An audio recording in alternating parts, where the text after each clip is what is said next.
प्रथमं देवीं सरस्वतीं व्यासं ततो जयमुदीरयेत्। गुरुर्ब्रह्मा गुरुर्विष्णु गुरुर्देवो महेश्वर गुरुर्साक्षात् परब्रह्म तस्मै श्री गुरुवे नमः। ध्येया सदा परिभवग्नमभीष्टदोहं तीर्थास्पदं शिवविरञ्चिनुतं शरण्यं भृत्यार्तिः प्रणतपालभवाब्धिपोतं वन्दे महापुरुषते चरणारविन्दं। कान्ते श्रिदामृशति निन्दितशारदेन्दुर् यत्रैकतो विलसिता मसिताङ्गशोभां। वृन्दावने विकीर्तयामुनिगाङ्गसङ्गं राधामुकुन्दयुगलं तदहं नमामि। वंशी विभूषितकरा नवनीरदाभात् पीताम्बरादरुण बिम्बफलाधरपुष्ठात् पूर्णेन्दुसुन्दरमुखादरविन्दनेत्रात् कृष्णात् परं किमपि तत्त्वमहं न जाने। व्यासाय विष्णुरूपाय व्यासरूपाय विष्णवे नमो वै ब्रह्मविदेय वासिष्ठाय नमो नमः। शुकरूपं प्रबोधज्ञ सर्वशास्त्रविशारद एतत्कथा प्रकाशेन मदज्ञानविनाशय अस्मद्गुरुभ्यो नमः। गुरुचरणकमलेभ्यो नमः। ओम। परम मंगलमय समुपस्थित श्रोता बंधु भक्त वृंद के हृदय में विराजित ठाकुर जी के चरणों में प्रणाम। नैमिषारण्य कोई भी या सत्यनारायण की कथा सुनो या भागवत की कथा सुनो, सर्वप्रथम आता है नैमिषे सुतम आसीनमभिवाद्य महामतिम कथामृत रसस्वाद कुशलः शौनको ब्रवीत। नैमिषारण्य क्या है और इसकी विशेषता क्या है हम सब जानेंगे। 88,000 शौनक आदि ऋषि, जो 88,000 ऋषि हैं,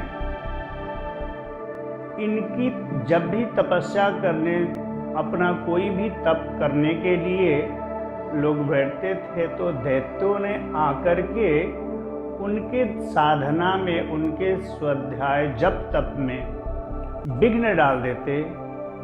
उन दैत्यों के उपद्रव से जो अशांति फैली, उससे जो है 88,000 ऋषि व्याकुल होकर के कि हम लोग न साधना कर पा रहे न कुछ कर, ये दैत्यों का आक्रांत इतना फैल गया है। 88,000 ऋषि मिलकर के शौनक आदि ऋषि सभी लोग ब्रह्मा जी से शिकायत की कि प्रभु हम सब के तप जप और स्वाध्याय में ये सब दैत्य आकर के विघ्न कर दे रहे हैं, इन सबों का कोई निवारण करे या हम सबों को कोई ऐसा कोई शांतिप्रद स्थान बताएं जहां हम सब जो है निर्विघ्नता पूर्वक अपने तप स्वाध्याय इत्यादि हम लोग अपना संपन्न करें, जब कहीं भी शांतिप्रद स्थल बताएं। 88,000 ऋषियों के वचन को सुनकर के ब्रह्मा जी जो है विचार किए, ध्यान करके अपने तपोबल से नारायण के विष्णु के ये सुदर्शन चक्र को ऋषियों को समझा बुझा करके ऋषियों के साथ छोड़े। बोले कि देखो ऋषिवर, ये चक्र जहाँ पे रुक जाए वो आप लोगों के लिए जप साधना योग इत्यादि जो भी आप स्वाध्याय करना वो आपका स्थल होगा। जब तक साधना का स्थल होगा जहाँ पे ये चक्र रुक जाएगा, वही अपना स्थान समझना। और ये ब्रह्मा जी के नारायण का चक्र छोड़ा हुआ, आगे आगे चक्र, और पीछे से 88,000 ऋषि लोग वहाँ से चल पड़े। और ये सुदर्शन चक्र आते आते हम सभी भक्त वृंद लखनऊ गए होंगे। लखनऊ से जब हम लोग आगे बढ़ेंगे तो लखनऊ से लगभग 80 किलोमीटर की दूरी पे सीतापुर जगह है, और सीतापुर जगह के पास जो है वो चक्र जंगल को, अरण्य मतलब जंगल, जंगल को साफ करते हुए गोमती नदी के वाम भाग में आकर के वो चक्र गिर पड़ा, और गिर करके चक्र सीधे पाताल लोक तक गया। तो उस जिस जगह पे वो चक्र गिरा, तो नैमी मतलब चक्र, अरण्य मतलब जंगल, जिस जगह को साफ करके, जंगलों को साफ करके जो जगह स्थापित किया ऋषियों के लिए, वो नैमी मतलब चक्र और अरण्य मतलब जंगल, वो इसलिए उस जगह का नाम नैमिषारण्य पड़ा। और उसी जगह पे 88,000 ऋषि अपना तप किए हैं। वहीं पे मनु शत्रुपा का 23,000 वर्ष तक तप चला है। वहीं पे व्यास जी ने अपना पुराणों का रचना किया है। वहीं पे पांडवों का मंदिर है। उसी जगह पे वायु देवता ने द्वापर युग में, सभी जगह तो आप लोगों ने सुना होगा कि ये राजाओं को, यहाँ के राजा को ये फलाने, ये देवता स्वप्न में दर्शन दिए, स्वप्न दिखाए कि वो सब स्वप्न को विचार करके यहाँ के राजा इस देवताओं का स्थापित किए, यहाँ पे इस शिव जी को स्थापित किए, यहाँ विष्णु को स्थापित किए, यहाँ कृष्ण को स्थापित किए।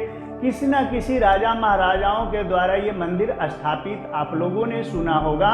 लेकिन जहाँ पे ये नैमिषारण्य में जो ये चक्र गिरा, उस जगह पे वायु देवता ने द्वापर काल में, द्वापर युग में अपने हाथों से देव देवेश्वर महादेव का स्थापना वहाँ पे किए हैं। वैसे तो सभी ललिता विशाखा ये आदि वहाँ पे देवियाँ हैं, चित्रा आदि देवियाँ हैं, सभी देवियों का मंदिर है, पांडवों का मंदिर है, कृष्ण का मंदिर है, भीष्म पितामह का मंदिर है, वहाँ पे व्यास पीठ है, सुखदेव पीठ है, मनु शत्रुपा का तपस्थली है, जो 23,000 वर्ष तक मनु शत्रुपा ने वहाँ पे तप किया।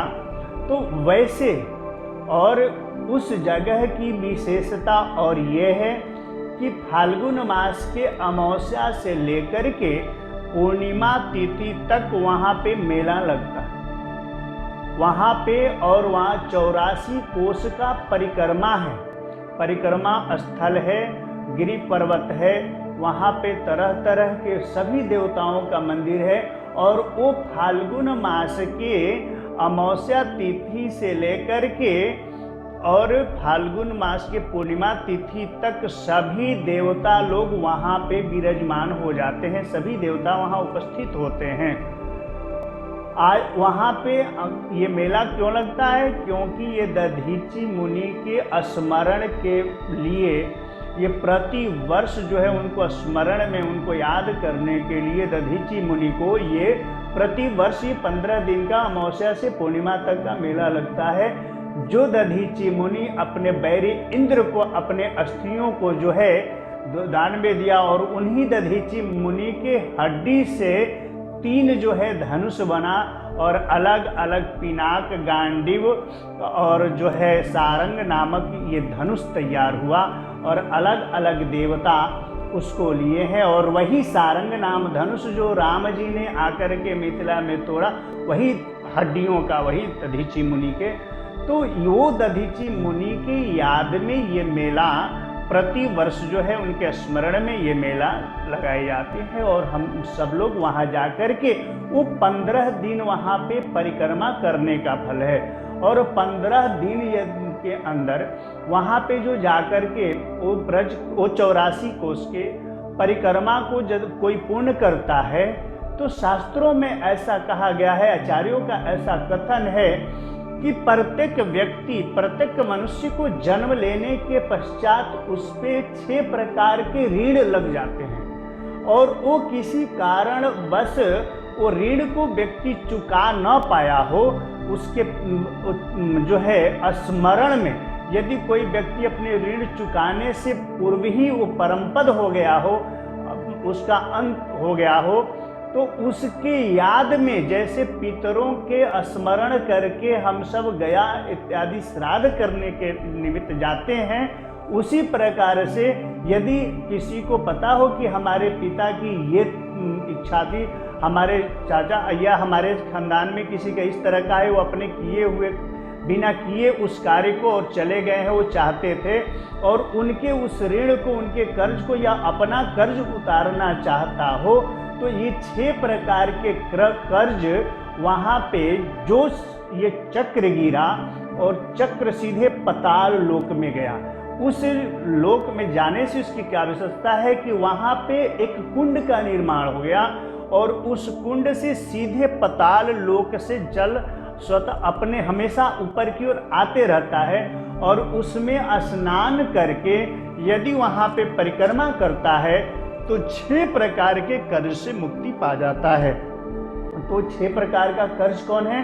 तो पहला कर्ज है मातृ ऋण, दूसरा जो है पिता का ऋण, तीसरा भार्या का ऋण, चौथा गुरु का ऋण। ये ऋण साधारण नहीं है, आप लेन देन जो करते हैं तो वो तो आंशिक जो है कर्ज हुआ, लिए और दिए, लेकिन ये कर्ज ये साधारण नहीं है और इन कर्ज चुकाने से यदि कोई वंचित रह गया हो, नहीं चुका पाया हो, तो शास्त्रों में ऐसा आया है, जो है वराह पुराण में, मार्कंडेय पुराण में, कूर्म पुराण में, ऐसा हर पुराणों में ऐसा वर्णन है कि इस जगह पे नैमिषारण्य का विशेषता है।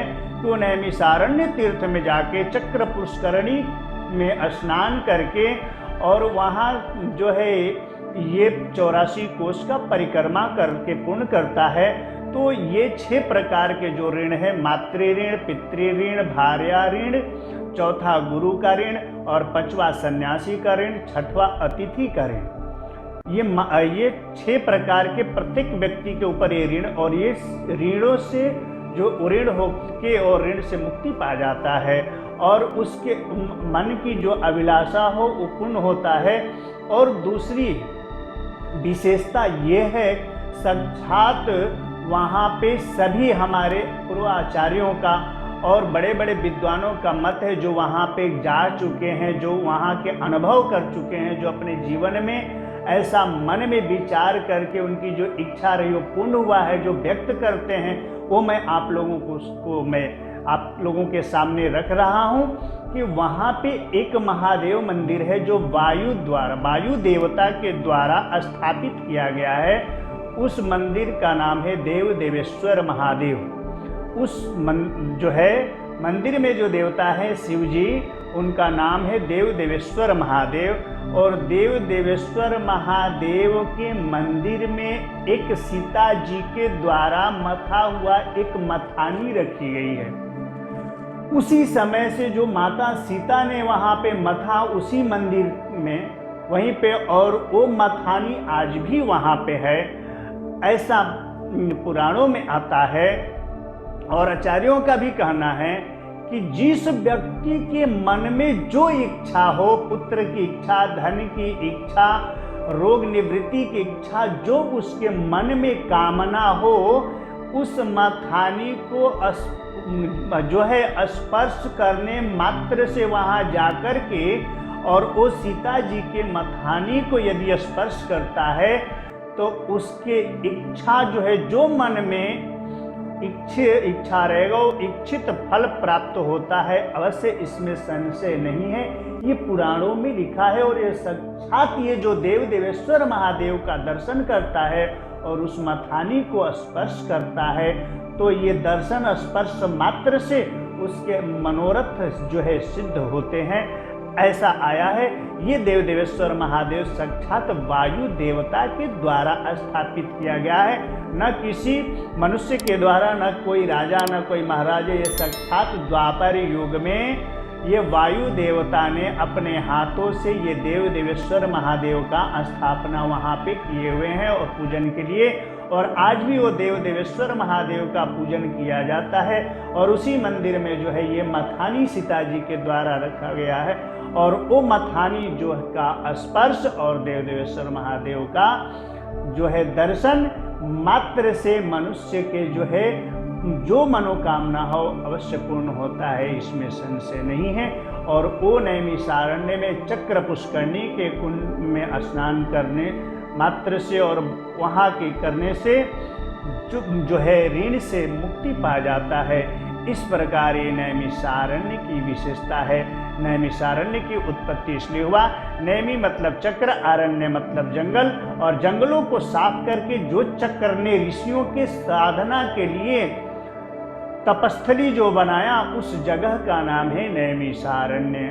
एक बार बोलिए श्री कृष्ण भगवान की जय।